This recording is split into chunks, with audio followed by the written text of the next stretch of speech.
Michael Kennedy hit the sack for the Huskies. Touchdown, Huskies!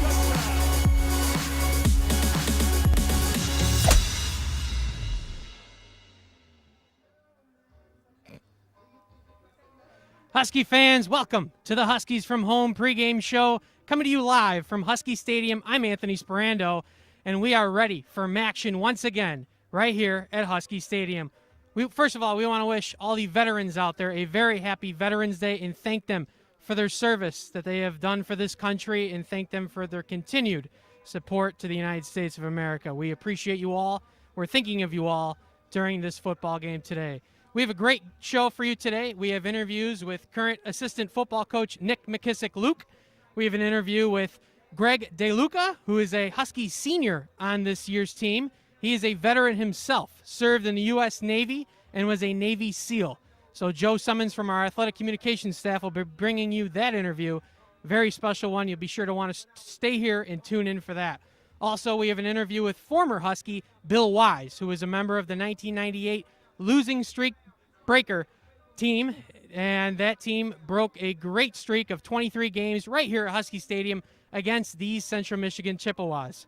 Also, we have a pregame performance from the NIU Marching Band with a special drum line part of that as well, so that'll be great to watch as well. We'll also be able to bring you some sights and sounds from today's game. We'll take you on the field and catch you up with the Huskies and the Chippewas. Now, also, you'll be able to find the Husky Den and View from Your Seat social media campaigns on our social media pages, Facebook, Twitter, Instagram. Make sure you follow along during tonight's game. Of course, the game will be live on ESPNU. You'll be able to listen to it on radio via the TuneIn app and some of the local stations as well. But make sure to tune in there, and you'll be able to follow along on a second screen experience. Now, this matchup with Central Michigan, this is the 56th matchup with the Chippewas between the Huskies and those Chips, the most that the Huskies have faced as opposed to any other team in the country. And the Chippewas do lead the series, and they took last year's matchup 48-10 in Mount Pleasant. So the Huskies look to come back and try and avenge that loss right here and tonight. Of course, you can support the Huskies by buying a cutout. We have cutouts out on the east side of the stadium. And for $60, we'll make sure to get that in for the last home game of the year. And you'll see your cutout at Huskie Stadium, and you can support your Huskies virtually from wherever you are. Also, we're coming to you live from YouTube, so make sure to check out the NIU Huskies YouTube page, where we have great videos and any sort of interviews, content to keep up with your Huskies. You'll love it. Make sure to go to NIU Huskies on YouTube. Subscribe, like the videos, stay tuned with Husky Nation. Now for tonight's weather. It's currently 38 degrees, and we predict it to be about 35 for kickoff. Now, this is a little bit different from last week. It was a little warmer last week, and yesterday it was 70s. Of course, we had a little rain, so this is a little bit chillier. Had to put on the jacket, but wouldn't have it any other way for Maction football right here in DeKalb. So let's go ahead and get to the interview with Nick McKissock-Luke, assistant coach with your NIU football team. So I'll toss it over to Joe Summons from our athletic communications staff. Hey, this is Joe Summons again here at NIU Athletics, joined by our new running backs and fullbacks coach, Nick McKissock-Luke. Coach, how you doing today? Doing good. Just got done with an offensive staff meeting, had an early practice this morning at 6 a.m. Had a good practice, so doing good, feeling good right now. It's kind of funny because this is the first time you and I have seen each other's faces since you've gotten here because of what's been going on. I mean, either I'm wearing a mask or you're wearing a mask, so it's nice to see you. Yeah, different world, right? COVID has changed our lives. Huh? Well, welcome to NIU, first of all. Came to NIU from a very successful program at Youngstown State. Yep. What was it that drew you to NIU? Number one, of course, me and Coach Eisen, as we worked together at South Dakota State for 3 years. When the opportunity came available, he reached out and asked me, was I interested in having an opportunity, to work for Coach Ham and also to work for a great program, like NIU, with such a great winning tradition, and it's a household name, and having that opportunity, you can't turn that down. Can you talk a bit about your connections with Coach Eisnes? I think Coach Jackson was there at the same time with you. I mean, does it kind of help with the overall chemistry of being around guys you know? Yeah, that definitely helps. It also helps you get adjusted and accustomed to a new place, being around people that you know and, having a familiar face, guys that you can kind of reach out to, especially with Coach E. Coach Eisnes being here, a year before I got here. So when you're moving into a new town and, trying to find different places, different things, it's always easier to reach out to somebody, that can help you out. I mean, talk about back here at NIU. I mean, you've kind of taken over like a real talented room, haven't you, with those running backs and fullbacks? Yeah, I have. We have some real talented players, with Aaron Collins and Harrison Whaley. We have a really good group. We had Rondarius Gregory and, bringing over Jaron Mitchell from the running back room. And, we're excited about it. We are very young and inexperienced, but excited about the growth that we've had and where we're going as a group. Really excited about this group. And the fullbacks, I mean, it was kind of funny. It was about 10 years ago, the fullback was a big thing for us. And then we get in the spread offenses or whatnot. It kind of meshed into an H-back, position with tight ends and fullbacks or whatever. Can you talk about those guys? I mean, we got some solid kids in that position. Yeah, right now the only true fullback we have is Brett Bostad, and Bo is a talented football player, and he's what you look for in a fullback. Has the size and the athleticism to do the job, but in our offensive system, he has to be smart, which Bo is, and of course, every fullback has to be a physical prick, and Bo brings that every play. When you talk about that Buffalo game, I mean, I know it just kind of stinks. There are just a couple fumbles in the game, but I mean, overall, can you talk about the guys' performances? I mean, pass pro, running the ball. I mean, I thought they were very effective. Yeah, they were. They seen in pass pro. They seen the blitzes pretty well. We were pretty clean in that area. That's something that we put a premium on. Just developing ourselves in the passing game. Number one with protection. And we've gotten better with that. And as far as running the ball, we did some really good things running the football. That we had some really good runs. Everything wasn't how we expected it to be, but the guys made some plays, make some guys miss in the hole and finding seams, and nothing that happened last week was due to a lack of effort. It was just technique things, but we're able to run the ball. We're talented in that area. It's just for us, just continue to grow and continue to get better. But we have a good group, and we're excited about really and truly the 1-2 punch that we're gonna have moving forward with Aaron and Harry. Can you talk a bit about the Central Michigan game? I mean, what do you see as the keys for our group in this contest? Number one, we ball security is the key. We can't put the ball on the ground. And for us, it's just playing clean football and putting together drives. And when we get a chance to have big plays, making sure we're taking advantage of that. And like I said, the biggest thing for us going into this week is just make sure we're playing clean football, and taking care of the football and knowing that, hey, it's really and truly just all about us and how we play and how we execute. It's not, Central Michigan, no different than it was last week. If we come out and we execute and we don't turn the ball over, we give ourselves a chance. Well, I can't wait to see what's going on down the road too with this group, because you go out there and you watch practice and it's a really, really talented bunch. But want to thank you so much for joining us here today. I mean, it's just been fun to get to know you for the first time now. It's usually doesn't take me about 3 months or 4 months to meet new coaches, but can't thank you enough for all the time you've given us today, Coach. Yeah, I'm excited about it. Glad to be here. Glad to be a Husky, and excited for things ahead. Thanks, Joe, and thank you. And we want to welcome Nick McKissock-Luke to the Husky family once again. We'll keep the pregame show moving right along and toss it over to Eddie Garcia with the Huskies Unleashed series this week, featuring Husky senior and veteran of the U.S. Navy, Greg DeLuca.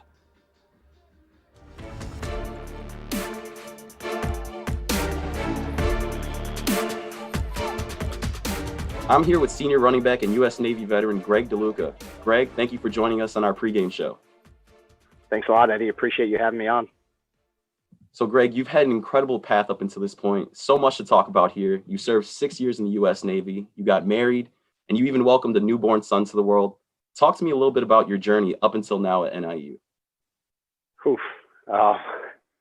That's a lot to unpack. It's a long road, but I originally went to undergrad, graduated in 2013, had played football, 2 years of football, 4 years of lacrosse there. My senior year in college, there was a member of the lacrosse team who essentially did what I am doing now. He had graduated in 2007. He then enlisted in the Army, was an Army Ranger for 5 years, came back, and my senior year, he was on the lacrosse team while getting his MBA. So that was what turned me on to this NCAA rule in the first place, that joining the military freezes your eligibility clock. And it was such a cool experience, especially for me going in, knowing I was joining the military the next year, to have him around and ask him questions. He's a great friend and mentor of mine. So that turned me onto it in the first place. And I knew in the back of my mind, I'd already played 4 years of lacrosse, so that was done. But having only played 2 seasons of football, I always knew that it was an opportunity. And as the years went by, it became more and more appealing to me. So I think 2017, I was actually in Africa when the idea really hit me, and I got excited about it. And I emailed the NCAA, said, "Hey, this is my story. I think I should have another year. Am I screwed up, or is that correct?" And they said, "Yeah, I think you're right." So ever since then, I've had this in the back of my mind. Thank God my wife has been cooperative and totally supportive the whole way. We got married last year in March, welcomed our son into the world on December 1st last year. So coming up on his first birthday, and it's been an awesome experience. I'm really happy to be here. You mentioned your time at Duke University, where you were a 2-sport athlete. You were on the football team, like you mentioned, in 2010, 2011. Then on top of that, you won a couple of national titles. I don't think you mentioned that, as a standout defensive midfielder for the Blue Devils lacrosse team. I mean, that itself is pretty impressive. When you look at your whole story, though, that's just a small part of it. What did your time at Duke teach you overall? I love my time at Duke. I was so fortunate to be there when I was. I absolutely loved my teammates, loved my coaches. Again, was super fortunate in lacrosse. My 4 years there, played in 4 Final Fours, won 2 national championships. So couldn't have hit it at a better time. And my time on the football team as well, under Coach Cutcliffe. Again, great coaches, great teammates. So I've had nothing but good things to say about Duke. And again, learned so much from my teammates and the incredible coaches there. And then right after Duke, you joined the U.S. Navy and served as a member of SEAL Team 10 and Special Reconnaissance Team 2. I mean, what made you decide to serve in the military after receiving your undergraduate degree? I know you mentioned one of your buddies who kind of did that same exact path to the military. Can you talk a little bit about that? Sure. So growing up, I was always playing sports, always played football and lacrosse, but was never, and still to this day, I'm not big into the X's and O's, right? It's not the specifics of the sport that I'm passionate about. It's really about being on a team with a good group of guys that I can trust, going out scrapping and doing really difficult things together and forming those great relationships. That I've got a few friends throughout my life that I haven't been on a team with or done something very difficult with, but honestly, it's pretty rare. I think most of the overwhelming majority of my close friends I've done difficult things with, and I've just always found that that's where I've formed the best relationships. I mean, speaking of something difficult, you served as a Navy SEAL. I mean, that's something pretty impactful. You did it for 6 years. What did that experience mean to you? It means a lot, for sure.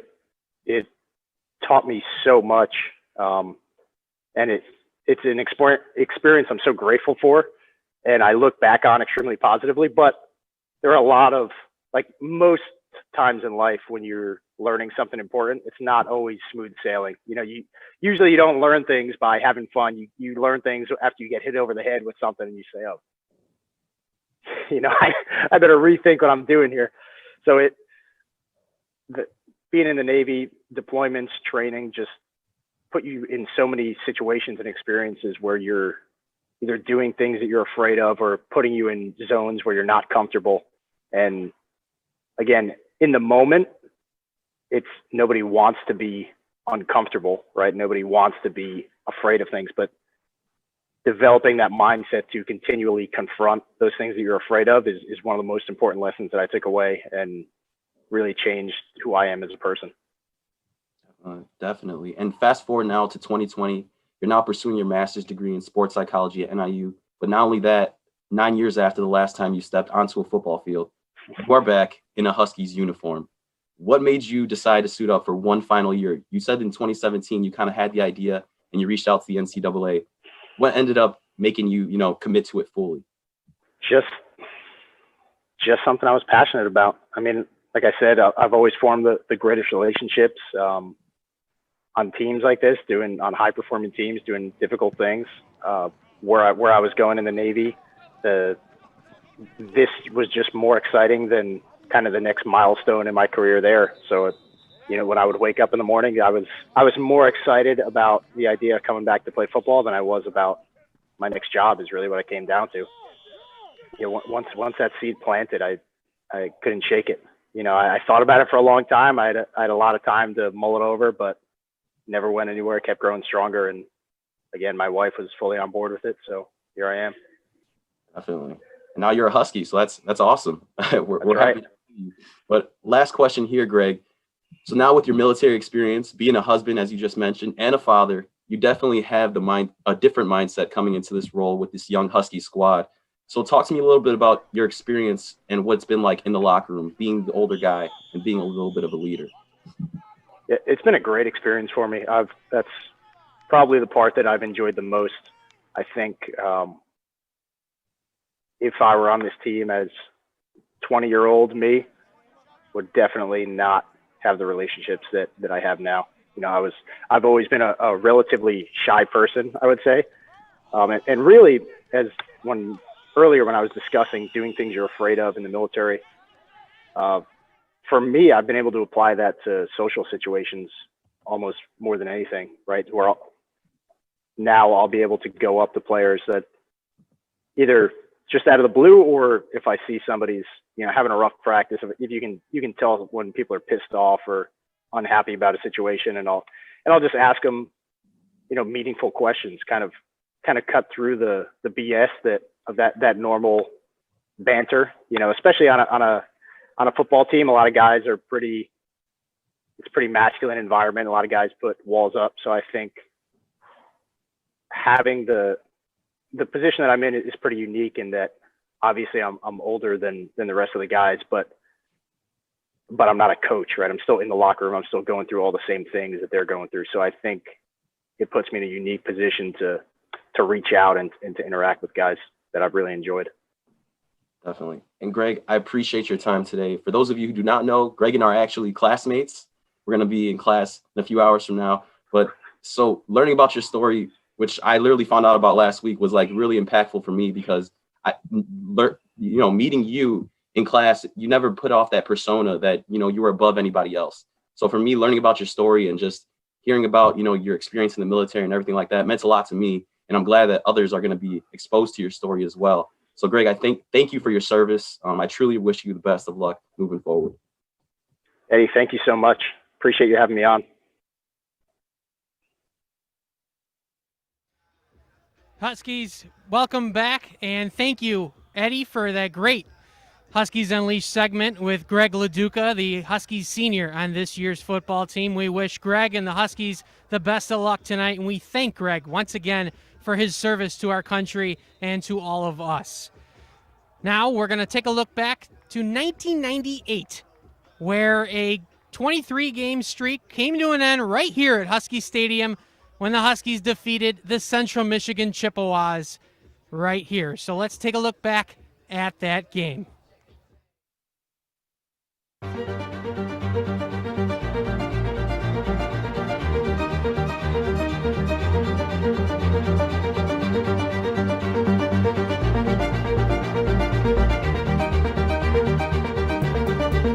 Harmon airs it out. Got a man open. It's Deion Mitchell. Deion Mitchell inside the 25-yard line. And if you want to break a record, that's the way to do it. Deion Mitchell has become the all-time all-purpose yards leader for Northern Illinois, which is a nice record, but on a play like that, that's a real boost to your team. McCarron's in motion. Flag goes down, defensive man. Oh, good run, good run. Meanwhile, it's not going to matter because Johnson is in for the score. Territory for Central Michigan. And here is the give. This time it's Silas Massey, the tailback, and he is tackled in the backfield. Lewis Miskowitz. Now Johnson is the tailback, and the give on the. Oh, this looks good, looks good. Here's McCarron's. McCarron's with room inside the 30 down to the 27-yard line, ridden out of bounds. This one will be about 32, so well within his range to win straight ahead at his back.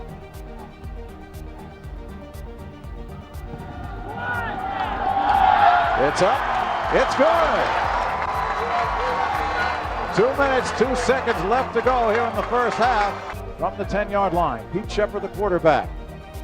And the handoff is Eric Flowers, and Flowers smashed right as he hits the line of scrimmage. Jermaine Hampton. Illinois territory. Here is Flowers, stiff arms, one man, but all kinds of trouble. Ball is loose, still loose, still loose. Who's got it? Northern's got it. Northern's got the ball. Weber again. And the freshman gets rung up right there by Jermaine Hampton. Oh, that was an excellent play by him. On 2nd and 13, straight back. And looking, intended for Mitchell, he's got it. That was an excellent catch by Mitchell. Mitchell taking it out of the air to Darrell France was there, but Dion Mitchell has caught 2 today, and both have been spectacular. No gain on the play. 2nd down, straight drop. Shepard looking. And it is intercepted. Northern with the interception, and once again, the turnover. Jermaine Hampton, we've called his number. He has played an outstanding game. Makes the pick. 22-yard field goal attempt here from Clark. Snaps good, kicks good. And it is 3 points for Northern. McCarron's inside the 50. Got a couple of blocks. Can he get to the sidelines? He does. Down to the 30. Across deep into Central Michigan territory is Justin McCarron's. This one will be a 39-yarder. And a big one for Northern. It will give him that 2-touchdown spread. He gets it up. And it is good!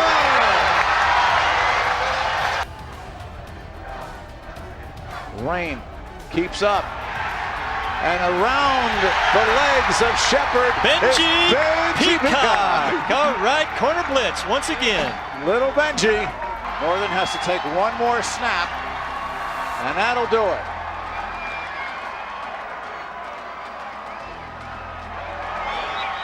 They're going to break the fence down there at the end of the end zone. Well, let's hope not. Fans have come on the field.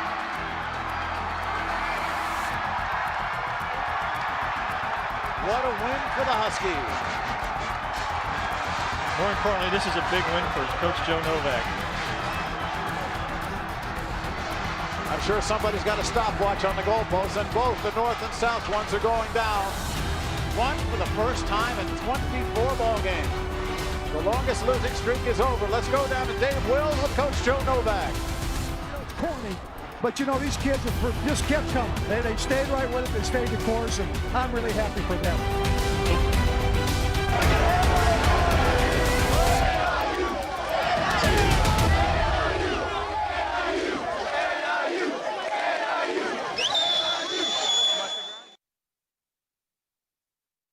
You know, it's hard to believe 1998 was 22 years ago. I think I have socks that old still. It's crazy. Seems like everybody you talk to was at that game, and I'm sure they still have some water in their coats from that game. That was a great look back and one of the most historic games in Husky history. And now we're going to toss it back to Joe Summons for this week's Alumni Spotlight with an offensive lineman from that game, Bill Wise, who is now currently a Lyle police officer, and now with a heroic moment of his own that Joe will get into with Bill. And Bill, we want to thank you for your service as a first responder. So Joe, take it from here. Joe Summers here again with NIU Athletics. We're joined by former Husky offensive lineman and current member of the Lisle Police Department, Bill Wise. Bill, how you doing today? I'm good. How you guys doing? Oh, not too bad. Had to have you on for a couple reasons. You were in the news recently. Can you just talk a little bit about what happened? Late September evening? Yeah, I was working my normal patrol shift. Around 10 o'clock p.m., we got a call of a structure fire. I happened to be just down the road, maybe no more than a mile away. I responded, within less than a minute probably. As I pulled up, I could see that there was a multi-unit dwelling. Basically, the buildings have about 4 different units in them, but I could see that the one side of the building was fully engulfed with flames. A bunch of the neighbors were out pointing, obviously, to the house that was on fire. But as soon as I got there, they were basically saying that there was a kid trapped in the basement. So as I ran up to the house, I could see basically the whole side of that unit, again, fully engulfed in flames, and I could hear a kid screaming for help from at the time I didn't know it was the basement, but I could hear him screaming for help. So I ended up kicking the main entry door in. It was locked, but I kicked it in. That's it. I got hit by basically a wall of smoke and fire, which prevented me from making full entry. I kept yelling, trying to communicate with the kid by yelling back to him. He basically directed me to basically a basement window well, where I could see it was covered by a plastic and metal covering and actually partially covered by a deck that had been built. But I could see just the kid's hand poking out of the cover. He had been able just to wiggle his hand out just enough where I could see him. So basically I got myself over there to the window well, moved a few things that were in my way. There was an air conditioning unit that was blocking the window. So I basically moved that out of the way. I was able to pry up the covering, grab the kid, and pull him out. And then we obviously got away from the house. So. Good grief. Talk about doing it the hard way, huh? Yeah, no kidding. I mean, not many people get to save a life. I mean, that's kind of extreme, huh? Yeah, I mean, when you kind of can sit back and decompress from everything and finally kind of think about what happened and what transpired, and then to actually see the kid later on, see his family, to really kind of put that into perspective. Like, that is the individual that, more than likely probably wouldn't be here if I hadn't happened to be there as quick as I was. So that's great. I mean, that's wild. It's really funny because Pat Gorman and I have been working on a lot of these videos for replay games or whatnot, and he told me your story, and coincidentally we were going to do the 98 game, the Central Michigan streak busting win. So we had Bill Baker, Mark Lindo on to talk about it, and it was just so weird because when you're watching the broadcast, who do they feature in the starting lineup? Bill Wise. Yeah. And of course, we put on Husky Illustrated cover, number 64. Yeah, just happened to be Wise. Game. I mean, it just seemed like it was all kind of lined up for that. But I mean, segue. I mean, that was. Can you talk about that game, that streak busting game, and what it meant to you, the program, everything? I remember that game actually fairly well. Obviously, for people who did watch it, I think some people go, "Hey, it was raining." That wasn't just rain. That was basically a monsoon. I think it rained all night Friday into Saturday morning, and then I don't think it stopped raining until basically Sunday. And we at the time, obviously, we didn't have the nice field turf that's in the stadium now. We had the old, concrete stuff, old concrete carpet that just soaked water up. So it was think about like a soaking wet carpet in your house, and that's basically what it was like playing on. But lots, obviously, my time there, we had some tough times as far as wins and losses. Obviously, we had a 23-game losing streak going into that game. We were fortunate enough to break that streak that day. And it meant a lot, it was my senior year. So it meant a lot for me to get a W there. I know it meant a lot for the students and then the university, as you can see with them tearing down the goalposts and later on walking them all the way down to the lagoon. And, even that week after, I remember people going to the lagoon because the goalposts were sticking partially up out of the water for probably a week or so. I think the Northern Star, that was like their front page picture, was the goalpost sticking out of the lagoon. And I just remember going past there throughout the week and seeing not only the guys I played with, players and stuff taking pictures, but other students and stuff kind of taking pictures of it. And, I'm not going to say that win alone is what catapulted the success over the last, 20 years or 25 years. But, obviously it helped, and I'd like to think that, me and the guys that I played with during that era helped lay a huge foundation to what the program is now. So. And we were talking to Bill and Mark about that game. We brought up the O-line, and it's kind of funny when you watch it. Bill and Mark were like, "No, that was 4 sophomores and Bill Wise," and it was like when you look at it, he's like, "Well, look at who the guy who was playing next to on the right side. Who was that?" That was Ryan Dean. Yeah. Did you feel? And I got to know McAllister Collins over the last couple of years. He was on the left side. I want to say there was left tackle or left guard, one of the two. Yeah, he was on the left side. Kyle Jakubik at the time was center.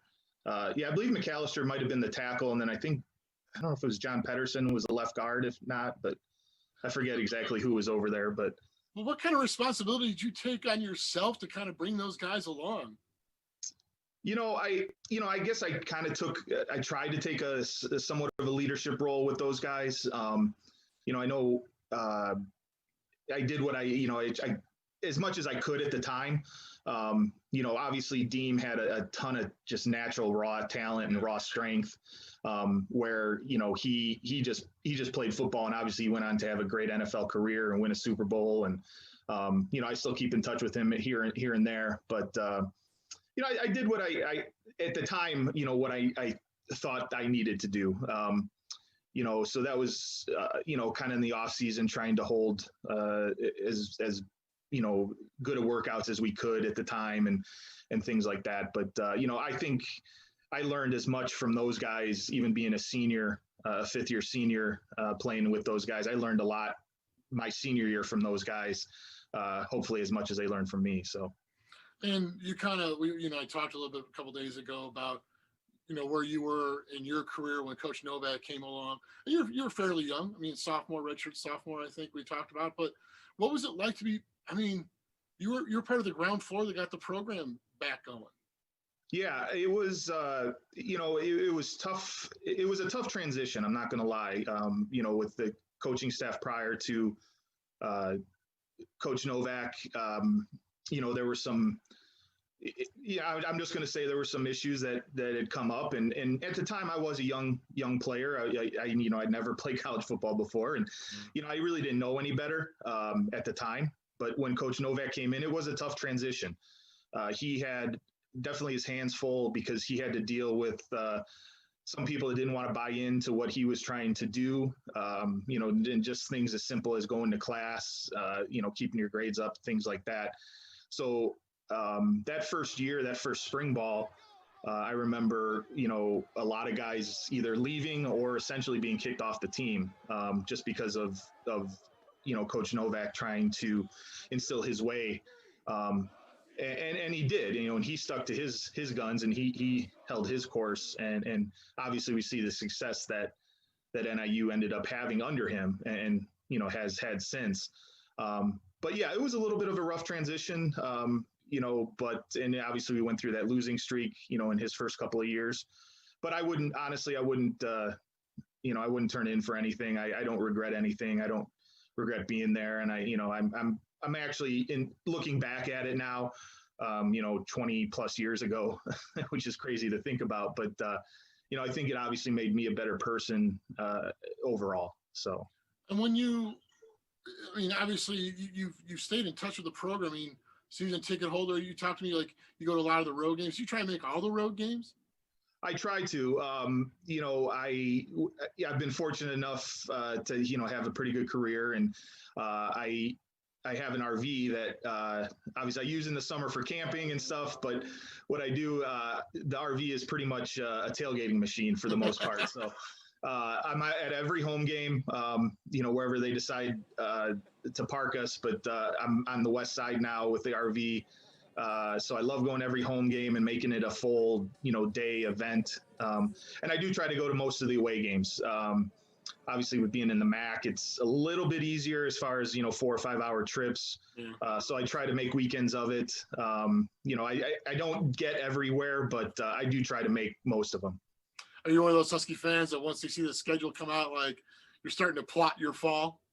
Yeah, I mean, honestly, with my career, we have to put in our vacation picks fairly early. We usually put them in usually close to after the first of the year, if not around February or so. So sometimes I got to try to anticipate what the schedule is going to look like.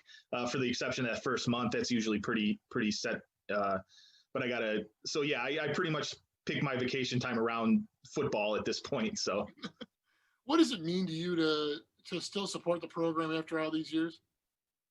I mean, it means a lot. I'm very happy that I'm capable to do it. You know, but I love to see the growth that the program has had.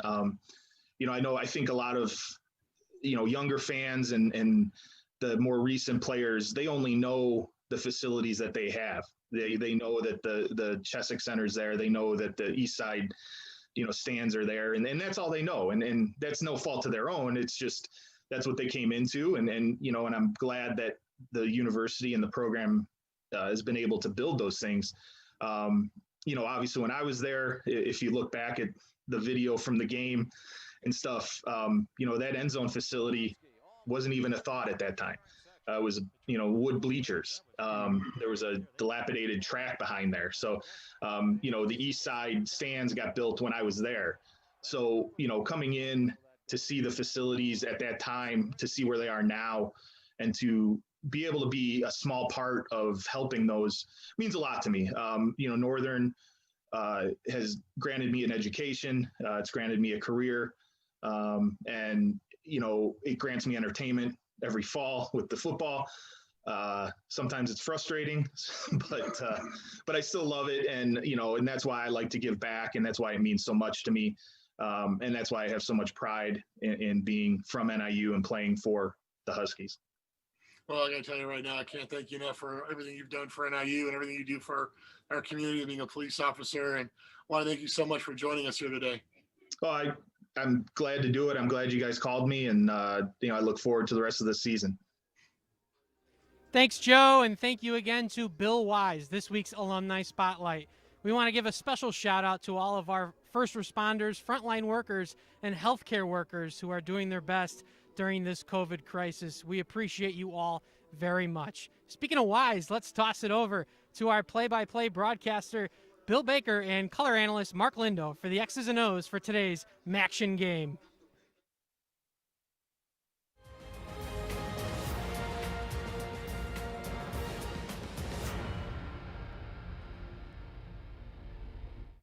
Well, the weatherman isn't going to be quite as cooperative this week as he was last week. We'll have about 36 degrees worth of temperature at kickoff time. The wind is not going to be a factor. Welcome to 2020 action. This is chapter number 2. 5 games remain, all versus the Western Division. It's Central Michigan. Chippewa's in town tonight. They won their opener 30-27 over the Bobcats of Ohio. Last year, they finished 6-2, you might recall, the Mid-American Conference West. That was enough to win the division, pretty much thanks to NIU and the Huskies' upset of Western Michigan on the final night of the season. Well, it's a football team that knows how to win. They turned things around from 18 to 19, and now in 20, they're playing with great confidence. Okay, here's the deal. They're going to have to do it this year. If they're going to repeat, they're going to do it with a redshirt freshman at quarterback. His number is 10. You got to keep an eye on Darrell Richardson. Well, Richardson, he ran 2 series against NIU in that game last week. He's just 5'10", but he plays much bigger than that. This guy in high school threw for almost 10,000 yards in video-like numbers, 116 TDs. So what's he done in game one here? Solid performer. He had 243 yards last week in the air, 0 sacks, and 0 interceptions. He took good care of the football. No question. They could run the football they did last year against NIU. Two guys, Jonathan Ward and Kobe Lewis, each with 100 yards plus in the ground game. Now, Jonathan Ward has departed. That's going to leave it pretty much in the hands of the aforementioned Kobe Lewis, but he's got more than enough talent to get the job done. You got to watch him. Well, he is a talented player. He has power, he has speed, he has skill. And I'll tell you what, he'll run it out of the backfield. He'll run it out of the Wildcat, and he's one of the best receiving backs you will find. So NIU is going to have to get extra hats on him tonight. That's to go along with a couple of outstanding wide receivers. Khalil Pimpleton is home Mac coming back, as is number 11, Ja'Cory Sullivan, all Mid-American Conference. The NIU defensive secondary is going to have their hands full. These guys are both speedsters, both have home run potential, vertical threats. High school teammates out of Muskegon, both all MAC last year. NIU safety is going to have to give the corners some help tonight. Now let's flip to the other side of the football now. The Chippewa's defense, a couple of starters back, a linebacker, Troy Brown, defensive lineman, Robbie Stewart. But they are paired with a couple of outstanding linebackers in number 17. That would be George Douglas. 13 is going to be Troy Hairston. Those two did the majority of the defensive damage last week against the Bobcats of Ohio. Well, let's talk about them. First, Brown, he's a beast. He's one of the best in the West, a tackling machine. Now, Stewart, what he does is he busts blocking schemes, allowing linebackers to make plays. And then Douglas and Harrison led the Chippewas last week, a team total of 5 sacks. NIU's offensive tackles are going to have to get some help and some chips from the backs here tonight. No question. Then there's the intangible. That's called momentum a lot of times. In Central Michigan, as we had mentioned, Western Division champions a year ago, winning their opener against Ohio in town here tonight. This club had the best turnaround of any FBS club last year. They'd won only once, I think it was, in 2018. They had 8 wins last year, and their head coach, Jim McElwain, he's an offensive genius, and that's been the biggest part of it. Well, he is. And this team, you talk about the X factor, they have the B factor, believability. That's the way they're going on the field right now, a confident football team, and they will take the field with confidence tonight. NIU's going to have to get off to a good start. All right, and here's the incentive, too, for the Huskies. It was 48-10 Central Michigan last year up in Mount Pleasant, Michigan, so they've got some making up to do. Keys to the game, I think you touched on the first one. That's got to be a good start. It's 21-3 Central Michigan after one quarter a year ago, 38-10 at the half. Key number one is you got to get off to a good start. Well, yeah, and especially for this young Husky team, they're not younger, and they're not young as they were last week, and last week had to play catch-up. So a good start is really key tonight. Number 2 is always run the football. Well, you have to run the football, and I think the offensive line last week did a good job. Not a great job. They graded out in the 80s. The backs, I think, got better as the game went along, and we'll see that improvement here tonight as well. It's not always you get a young quarterback. You have one here tonight, the redshirt freshman we talked about. So key number 3, you got to get some pressure on him. You got to show him things he hasn't seen. You got to force him to make some mistakes. Well, defensive coordinator Derek Jackson is going to come at him from some different angles. He was not sacked last week. Now, he only goes 5'10", so I guarantee you the defensive line this week has been coached hands up in that 5'10" quarterback. All righty. Well, that's our story from DeKalb. Happy Veterans Day, everybody. It's November the 11th. Thank you for your service, and thank you for watching here tonight. Let's get one and talk about heading to Ball State next week. So long, everybody. Thank you, Bill and Mark. If you want to listen in to their game broadcast tonight, make sure to tune in to AM 560, AM 1330, or AM 1470, wherever you may be in the area. And if you're not in the area, tune in to the TuneIn app, where you can listen to Bill and Mark all year and all tonight. Now, to turn it over to the pageantry, the pride of the Midwest, the Huskie Marching Band. Ladies and gentlemen, welcome to Huskie Stadium for an exciting evening of collegiate marching band performance. We are pleased to present the pride of the Midwest, the Northern Illinois University Huskie Marching Band, under the direction of Dr. Thomas Boo, aided by graduate assistants Benjamin Randecker and Annie Chung, the Silver Arch coach Lisa Morielli, color guard instructor Lori Valenzuela, drumline instructor Brett Kuhn, and visual instructor Bennett Constance. The Huskie Marching Band is under the field leadership of drum majors David Weaver and Aaron Kirby. And I'm your announcer, Rick Valenzuela.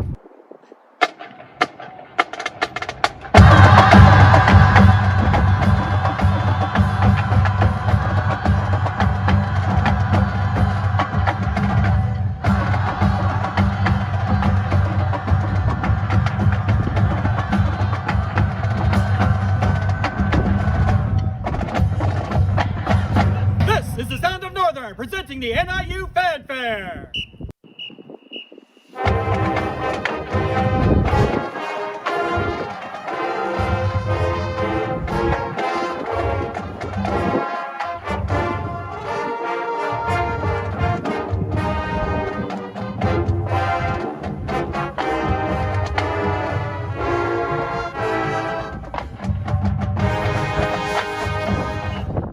Now it's time to hear from the fabulous NIU drumline. Watch, look, and listen as they play their 2020 cadence.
All Husky fans, join in. This is the Husky Fight Song!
We now invite you to all stand for the playing of the NIU Alma Mater.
just about ready for kickoff here in DeKalb, so it's time for you to get ready for kickoff by switching your TV to ESPNU or your radio to AM 560, AM 1330, or AM 1470 WLBK. So join us, cheer on the Huskies, and let's get a winner tonight. Let's go Huskies.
Move here for NIU. And Richie is going to get into the end zone.